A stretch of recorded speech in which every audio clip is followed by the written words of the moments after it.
Okay, Alicia, this box contains your future. Wow, really? Okay. Please hold it. Okay. Thank you. My future is inside. Yeah. Okay. But before you open, I need you to sign this release of liability. Okay. We cannot be responsible for whatever happens to you when you open the box. Okay.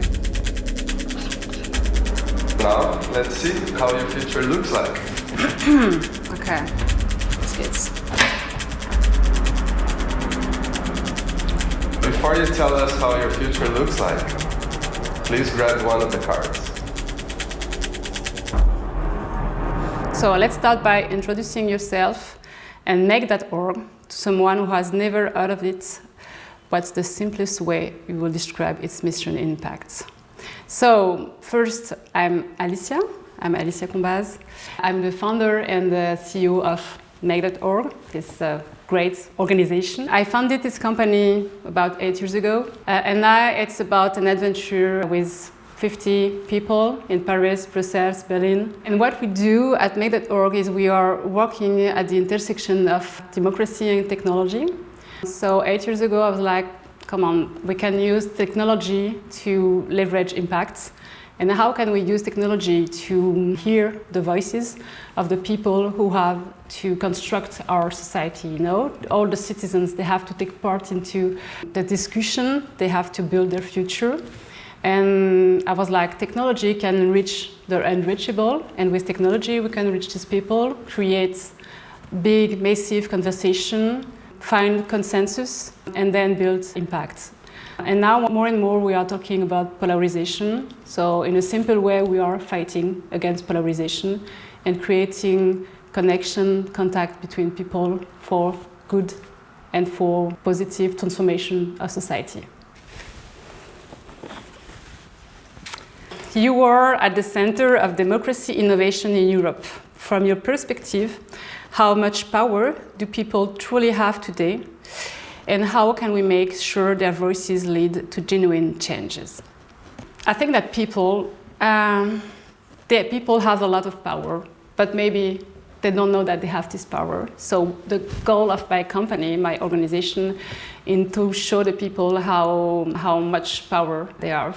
And to do that, as I said, we are making sure to reach these people, and we are making sure that they feel at ease to use a voice. So that's where we are using technology. We reach them on social media, we reach them on some media platform. You are reading an article, and then you can participate in a consultation. And when you do that, when you reach them and you, in a simple way, like they have to answer a question, what are the priorities of what is your priority for the future of Germany or France or Europe, then you realize that they have a lot to say, so much to say, and so much power using their voices. Because in the end, when you gather, I would say 1 million people, 2 million people, we can do that with technology, and that they have something to say and they say it. So in the end, you have their agenda of priority. Then the politics they have to hear, and they are really interested because they know that they have to hear this massivity, this diversity. So then you create a conversation, because the politicians, they are like, there are 1 million people that they want these simple things, let's have a conversation. So you change the way you are debating. It's not only about what the politicians want, it's also about what the citizens want. Let's go. Is taking to the streets still an effective way to make an impact? If not, what is the strongest tool people have today? I would say that it's important to go on the streets. I think it's important to find any way to use a voice. So if the way you want to express yourself is to go on the streets, I think it's a good way to do it. And then it's the way you do it maybe will have a consequence. But I would say that I love when they go on the street, and I also love when we create spaces for them to use their voice in the way that will be constructive. I don't say that going on the street is not constructive. I think it's a way when there is no answer, then you have to go on the streets. No answer from the institutions, the politicians. How many of the citizens don't know about AI? or are not engaged with the discussion, and what is the impact on them. I think that a lot of people know that there's something arriving around AI, and particularly around generative AI. I would say that the way we design technology is a choice, and there is a real issue if we don't make the choice with the citizens. And here is the biggest issue for me. That is the way we are going to create this technology, how we are going to code this technology, to design this technology. We need to involve the citizens in it. The key is that the majority or the majority of the humanity will have their life completely changed by the revolution AI, and it's a nonsense not to put the citizens into the conversation. AI is shaking up everything, including democracy. What's the one AI trend that excites you the most, and what's the one that honestly freaks you out? That's a very good question, because when you look at technology, when you look at AI and generative AI, AI accelerates the best and the worst. You know, it's very dual technology. What freaks me out the most, it's the capacity of AI to destroy democracy, to destroy the free will of the citizens, and to destroy, maybe humanity. So that's a reality, that's a possibility. The biggest threat is in the near future, everything that you are going to think will be maybe filtered by the AI, because you are going to use this generative AI. You are going to use it for your work or for your decision, for your personal decision. So it will really interfere with the way you are thinking. And when you are discussing with generative AI, it's crazy, because it's like you are discussing with someone else. And the way it's interacting with you, it's very persuasive. Try it when you are interacting with it and asking questions. The answers are very persuasive. You know, it's like it knows. But in reality, there are a lot of hallucination. In reality, there are a lot of bias in the answers. For example, it's a common example, everyone is using this example. If you ask ChatGPT to describe me the CEO of a company, ChatGPT will answer, it's a man, he's 55, he's white hair, and so on. So it's a way to see the reality. And if you believe it, if you don't have, this capacity of understanding that's the real hallucination bias, then you are in another reality that will be built by AI. So that's the way it can really destroy your free will, your choices. And regarding democracy, there is also this impact on disinformation, troll online. There is the capacity of AI of generating so much disinformation. In the United States, locally, there are more websites, press websites, that are generated by AI, so false information, than real websites generated by humans. So the way now you are interacting with some websites, with some articles, you don't see it, but sometimes it's an AI, and it will change the way you see the world. But on the other hand, there is also some positivity on that. We know, regarding democracy, what is really, I'm super enthusiastic about the capacity of AI to simplify complex issues, complex contents. And in democracy, in participatory democracy, one of our biggest challenges is to recreate the connection between citizens and institutions. They don't speak the same languages, they have not the same expertise. And most of the time, what is discussed in an assembly is very complex, technical. But then it will influence your life, it will have an impact, a big impact on your day-to-day life. So if you take generative AI, you put all the content, text, discussion that happen in an assembly, for example, and you put it in a generative AI, like a chatbot, and you can have a discussion, then you can have citizens understanding what is happening inside the assembly. So that's a revolution, and that's really, as I said, one of our goals, to make sure that the people, they contribute. So you can maximize the understanding of what is happening, you can maximize the participation, so you can maximize the co-construction of the society. Still looking at my future. Make.org is all about civic engagement, can AI actually make democracy stronger, or is that just an idealistic vision? Yeah, again, it's a very good question, but I would say that it's a choice. We are shaping AI right now, and there is an emergency to make sure that yes, AI can actually make democracy stronger. As I say, there are big dangers, disinformation and hallucinations and free will, blah, blah, blah. But yeah, I hope that we can gather researchers, civil society, institutions around a vision of AI that will serve humanity and not the other way around. You know, AI that serves democracy and not democracy that serves AI. So yeah, I think we have to fight for that, really, because it's now. What's one critical discussion happening behind closed doors about AI and democracy that the public absolutely needs to know right now? There are many critical questions about governance of AI. I would say that the most tricky thing is how AI is built. That means how you create what we call a large language model. That is how you decide if it has bias or not. And so the first thing is to explain to people that there are bias. That means that the way the AI is answering is full of bias. It depends on the initial corpus it was built with. I mean, there are still humans deciding the first beginning, so the corpus, that is the content you put on the AI.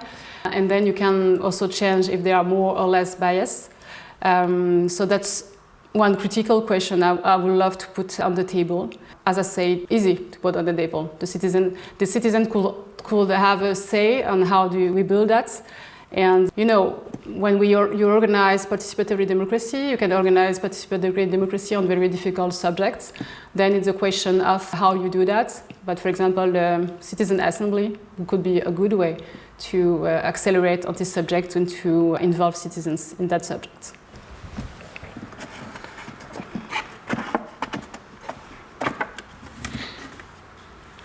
What's the biggest lie or misconception that people believe about how democracy works today?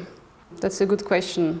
It's my strongest belief. So I would really love to say that democracy is not just about putting your vote every 5 years. It's something that you live on your everyday life. So really, again, what we try to do at Make.org is to create this feeling of permanent democracy. Democracy, again, it's on your day-to-day, and so you have to use your voice on a day-to-day basis. So it's challenging for the citizens that have a lot to think about. You know, you have to have money to educate your children. I mean, you don't have so much time extra. But democracy, it has to be lived on a day-to-day basis.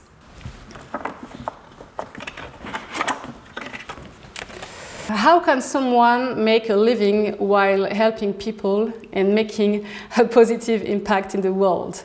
It's not easy, to be honest. It's very challenging because when you are launching an organization, a company, a foundation, or a company, I would say, one of your biggest concerns maybe is to create maybe a good product and then to make business with this good product. But for us, we always have to make a balance between business and impact. And sometimes they are not going in the same direction. And sometimes also the people are like, you want to do impact, but you are doing business, so you are earning money from your impact. It's so strange. And regarding that, I'm like, come on, guys. If we have this ambition of making positive society, of having impact, we have to have money for that. We have to have the money that is as high as our ambition. And I hate that when they say, if you want to have impact, maybe you have to be poor, you know, no many means. No. You have to have, money to give it to your partners, to the organization, to the other NGOs, to the civil society, to your team, and then you create impact. So it's really challenging, but at Make.org, that's what we do, and we succeeded in finding a balance between, I would say, business and impact. Our business model is quite simple. We have products, we have methodology to do participatory processes, participatory democracy with institutions, or participatory processes with corporates and foundation and so on. And we sell this package of methodology and technology to these clients, partners. That's the way we do it.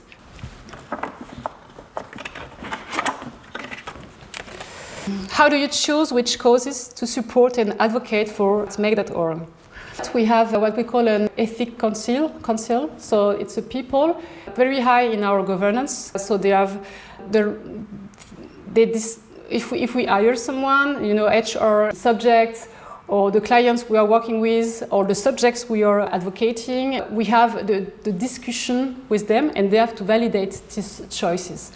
So it's 5 people, it's citizens that are from our participatory processes, and we choose with them, and most of the time we say, okay, we want to launch a program around to fight violence against women, for example. What do you think about it? Is it aligned with our ethic chart? Because we have an ethic chart, and that's the way we do it.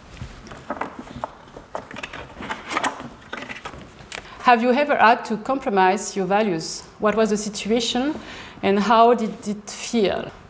It's a very good question because, as I say, there is the balance between business and impact, and sometimes there are companies who are asking us to do some participatory processes on subjects that are not aligned with our values.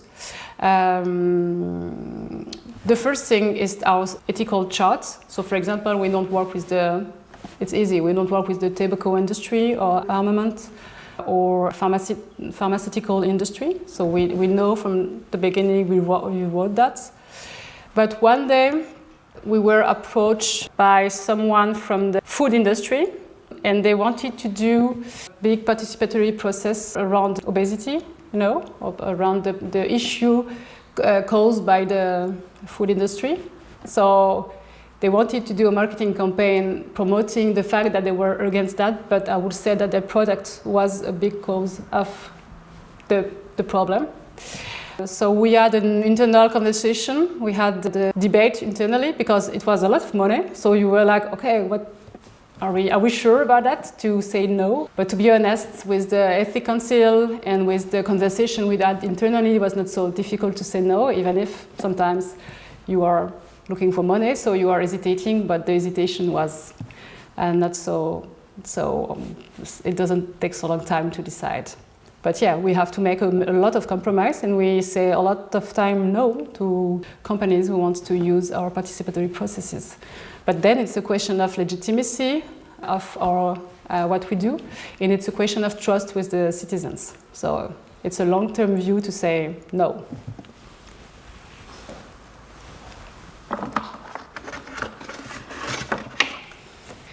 Democracy is about ensuring all voices are heard.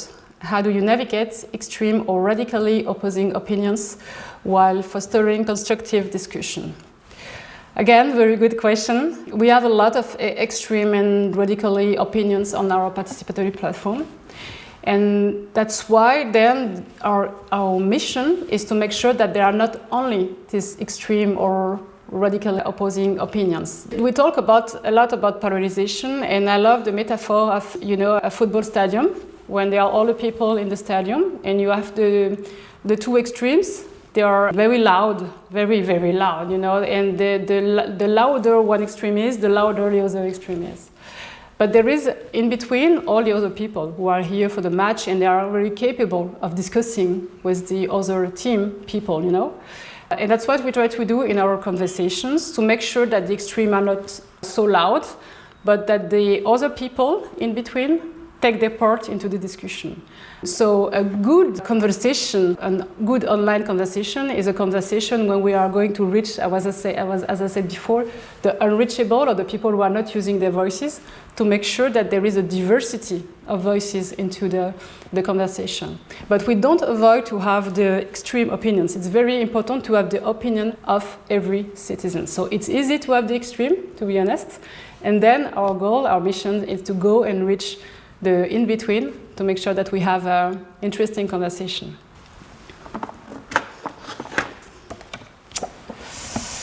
How do you see the future of citizen participation in shaping policies and social initiatives?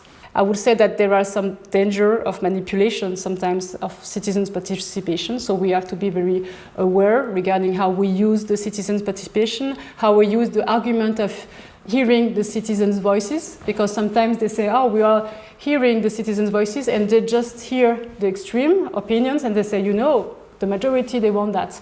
We were talking about the people on the streets. When the people are on the streets, the country is frozen. The institution needs to sometimes to wait for the people to agree on something. So I would say that I hope that the institutions, they will understand more and more that this collective conversation can be something that can facilitate their decisions and can facilitate the good for the country.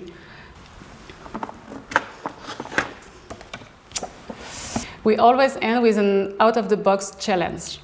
What's one practical action you dare our audience to take right now to help shape the future of democracy? Wow, I love that. As I was saying, what is important is the feeling of permanent democracy, but I would say also that voting is something really important, and it's really a shame if you don't use this right now. There are so many participatory processes ongoing right now. So I would say go on make.org and you will find something for you to participate in. You will use some tools that make it easy for you to understand what is at stake in our societies. You will find thematics that are so impactful for you that you will say, come on, I have to take part of that and use my voice. So use your voice. Avoid to use it on the social networks. That's not the good space, but find the space that is good for you. There is space like make.org that is online participatory. Maybe you prefer to go on your neighborhood because there will be conversation with local organization. And yes, make sure that with the institution you have this link that is the right to vote and use it.